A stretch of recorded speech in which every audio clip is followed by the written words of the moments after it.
All right, this video is for Level 3 candidates, February 2024, who DNP did not pass. I get a lot of messages on LinkedIn and a lot of emails with the same, sort of the same request. Here's my results. I didn't pass. This is my second time I didn't pass. Can you tell me where I went wrong? I don't think you need me to do that. You can see from the results where you went wrong. In terms of the outcome, in terms of the process, I can't answer that for you without a whole bunch more questions, which gets really time consuming to do it right. And with the number of requests I have to find a way to do it in a more scalable form. And I find that the most scalable form is to have a debriefing video followed by a live Q&A. So this video will, well, as you're watching it now, the live Q&A probably is about, as I look at my clock, probably about 4 hours from this point in time. So let's talk about not passing. If you had a subscription on our site, first things first, it is 1 fee to pass. You do not have to pay for your subscription again. CFAI doesn't extend the same gratitude for you being a customer, but we do. You have a choice here. Before we get into any kind of strategy, you have a choice about what to think about, and I'm hoping you're thinking about August 2024. So you have August and you have February 2025, and of course you have August, February 2025. You have any date in the future that you want. You may think, well, I'm going to let it go for a year. That's your choice. But if you're thinking about your next exam, it's August or February. August is going to be the same content that you just saw in February. So that's nice. You don't have to worry about an LOS changing or some little section of a reading changing. You're pretty good there.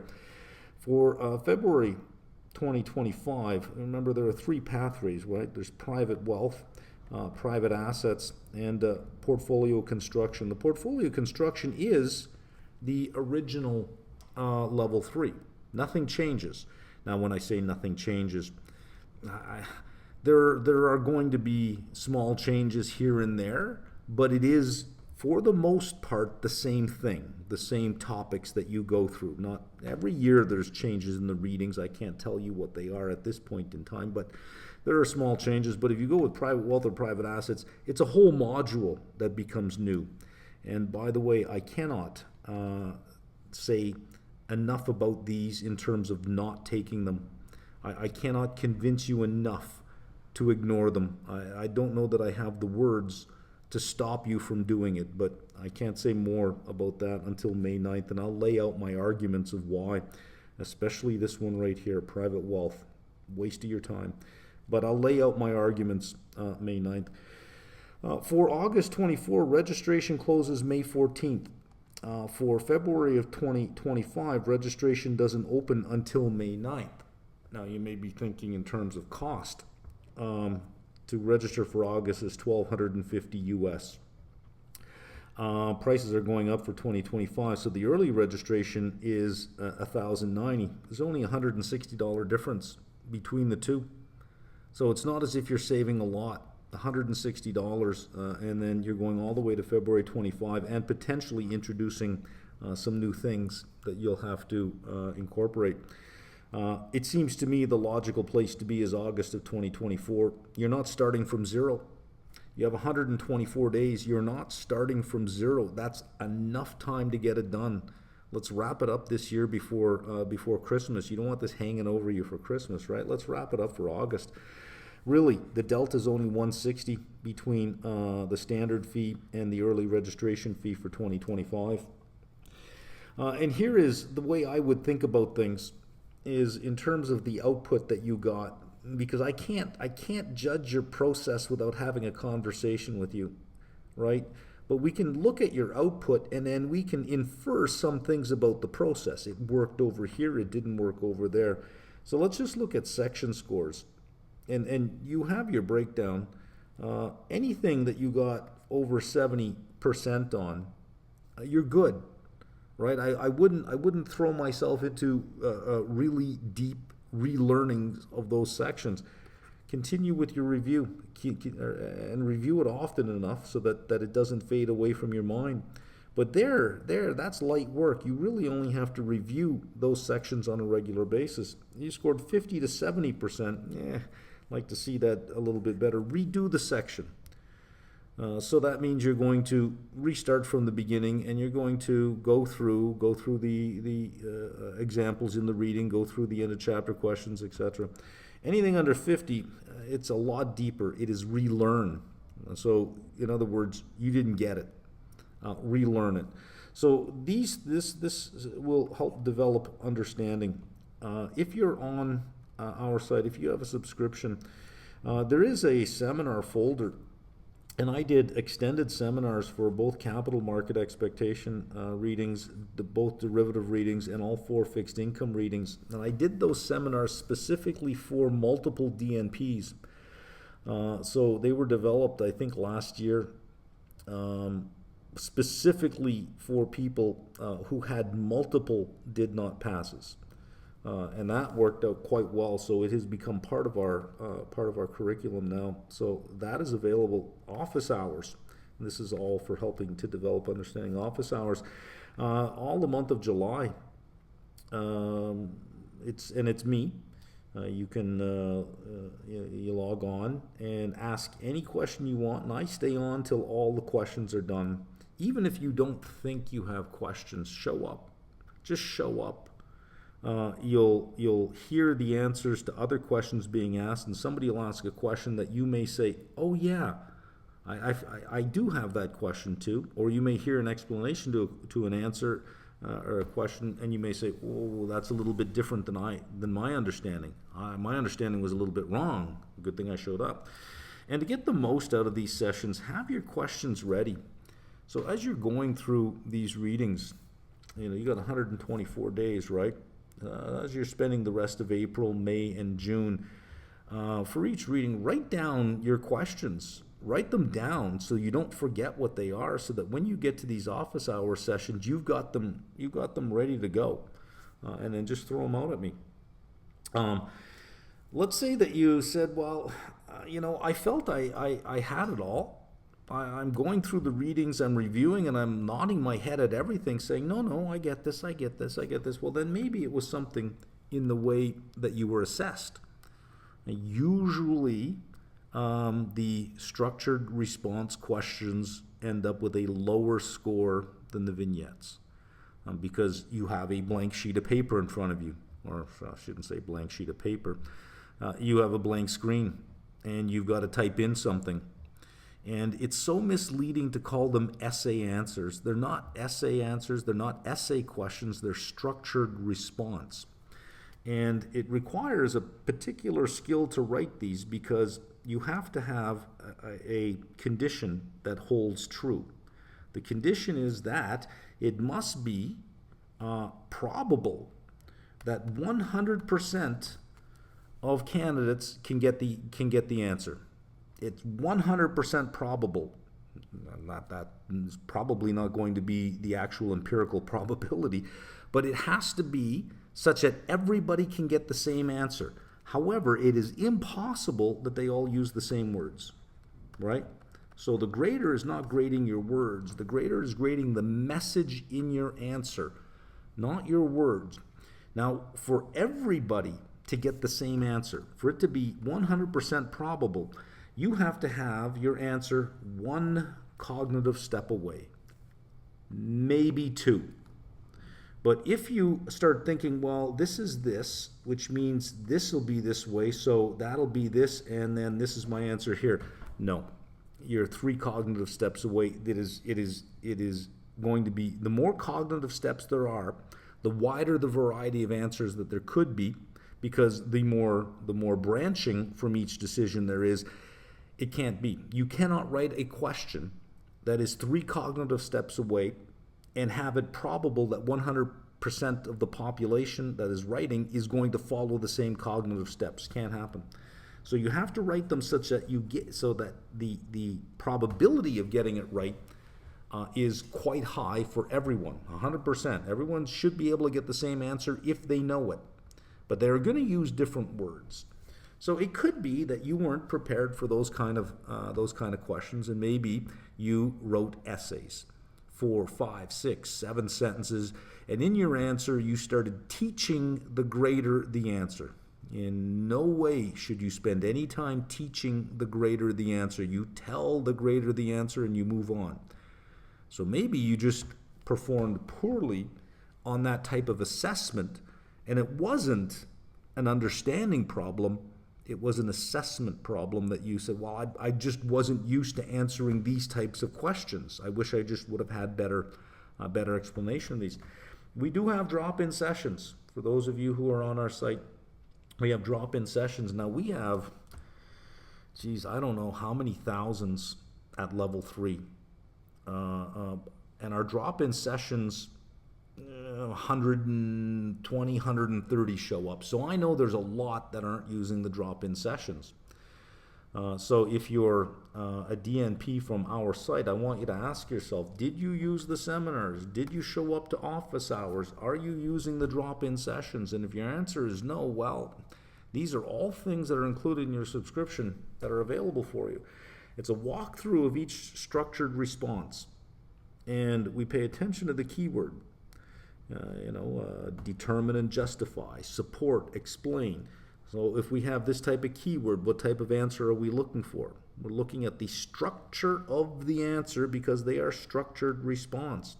It's not so much about what the knowledge in the answer is, but the structure of the answer. But I will answer questions about why the answer is the answer. We do that for all 7 exams, 2 sessions for each exam. So there are 14 sessions to show up to. Each of them are 3 hours long. So there's 42 hours of online instruction on the structured response. All these seminars, I think, come to about 10 to 12 hours in length, somewhere around 10 to 12 hours. And office hours, I think we have 5, 10, 15, 16 or 17 sessions that are all about 2 to 3 hours. Lots of support here. So there's lots of ways to help on the understanding and to help on the assessment, which are usually the 2 big things. Now let's talk about a rather uncomfortable one. I failed because of the teacher. I've heard that before. I got to push back on that. And it's not just in CFA. I've heard it in university as well. A student fails. Well, I failed because of the teacher. It's like, well, no, that's not true. You didn't fail because of the teacher. There are 3 types of teachers. There are good teachers, there are bad teachers, and then there are misinformed teachers. A good teacher will simply make your journey less difficult. Notice how I said it, less difficult. A good teacher doesn't make your journey easy, it just makes it less difficult. There's still a lot of heavy lifting that you have to do. You got to get that stuff inside your head. It doesn't just flow in your head through osmosis. You don't just watch a video and suddenly the knowledge and the full understanding is in your head. Watching a video or listening to instruction can illuminate you, can say, okay, I see that now, but you still have to work with it. You still have to do some of the heavy lifting. A good teacher will make it less difficult. A bad teacher does not make it impossible, though. I've had bad teachers. Believe me, I've spent a lot of time in the university system. 5 degrees, 3 undergraduate degrees, 2 graduate degrees. I've had my share of bad teachers. A bad teacher doesn't make it impossible. I never failed. I had bad teachers and I didn't fail. It just makes it more work for me. It just means they're offloading a lot of the explanation onto me and I got to figure it out myself. It's just going to take me longer. I wish they could have just explained it and saved me an hour, but they didn't. But it doesn't mean that I fail. When I do fail, I fail for my own reasons, not because of a teacher. So I never blame the teacher. And I've had bad teachers. You've had bad teachers. I'm sure you've had bad teachers. Tell me you've been all the way through university without coming across a bad teacher that just doesn't know how to teach. Maybe he just reads from a book or reads off a slide or explains things in such a way that you think, I have no idea what this person is talking about, that by the time you get to the third class, you're lost. You know you're lost. Well, that just means there's more work for you, that your lifting has just gotten heavier. But have you failed just because it was a bad teacher? Have you failed? No. You just had to do more of the work yourself. The worst are the misinformed teachers, because you can have a good misinformed teacher because you're listening to them explain something and you listen and you say, oh, okay, yeah, except it's wrong. I think Mark Twain said this. So many things are attributed to Mark Twain, right? I don't know if he actually said all these things. Same with Yogi Berra. Any crazy thing is always attributed to Yogi Berra. But one I remember from Mark Twain is, it's not the things you don't know that will get you in trouble. It's the things you know for sure that just ain't so. So we tend to defer to our teachers. When they explain something, we say, well, they must know what they're talking about, right? So we tend to defer to them. And when they're misinformed and they misinform us, we think we know because this is what they told us, and I've memorized what they've told me. I've made notes about what they've told me. I'm ready to go. It just ain't so. So you get into the exam, you leave, you feel good, you find out you didn't do very well. It could be because your teacher was misinformed. Now, this is rare at the university level. At the university level, typically you'll get a good teacher or a bad teacher. Very rarely will you get a misinformed or an uninformed teacher. The reason is it's a PhD process. Okay, so you have to go through a lot of filters before you get to the PhD level, and then through the PhD level, you got to get through a lot of filters before you get out of there, that if there is some big gap in your knowledge, it is going to be uncovered long before you get out of there. It is rare that a PhD would be misinformed about their subject matter. Now, they could be misinformed about other things. I'm very informed about my subject matter, but if you ask me to replace the crown on your tooth, I haven't got a clue. I'm not a dentist. I'm uninformed about that, and if I tried to teach dentistry, it would be very clear that I would be a danger to society. So, again, university level, usually you'll just get bad teachers. Very rare that you get misinformed teachers. However, for the for-profit teaching industry, we think of universities as not-for-profit because there are no shareholders in universities, although universities are very concerned about cash flow and operating at a level of profit. They don't have share capital. There aren't shareholders, so we refer to them as private universities. When we think about the for-profit universities, it is a profit motive. There is no standard for the teachers in the for-profit, not like you would have in a university. So if you're going to get misinformed instructors, it is more likely in the for-profit space. And CFA is not immune to that. You will get misinformed teachers. Now, I was going to include a segment in here that I had taken from YouTube of somebody on YouTube teaching CFA content, because somebody sent me a link, said, is this right? And I listened to it. I said, no, it's not. It's not right. I was going to include a link, but I thought, no, I'm not going to pick on anyone in that particular way, because I have no problem with the person at all. I just think that they're misinformed about something, but I have no problem with the person, so I'm not going to include it. But this is where you would find misinformed instruction. So maybe you relied on some misinformed instruction, and this is where you are. There's how do you assess somebody in this space in terms of, well, are they good, are they bad, or are they misinformed? And listen, anybody can tell you anything. So I think one of the best ways to assess a provider, well, actually there are two ways to assess a provider. Most of them have YouTube channels. I am no different. I have my YouTube channel as well. Most of them have YouTube channels. Head over there and have a look at the video content that they put out. Are they Are they demonstrating any practitioner skills at all?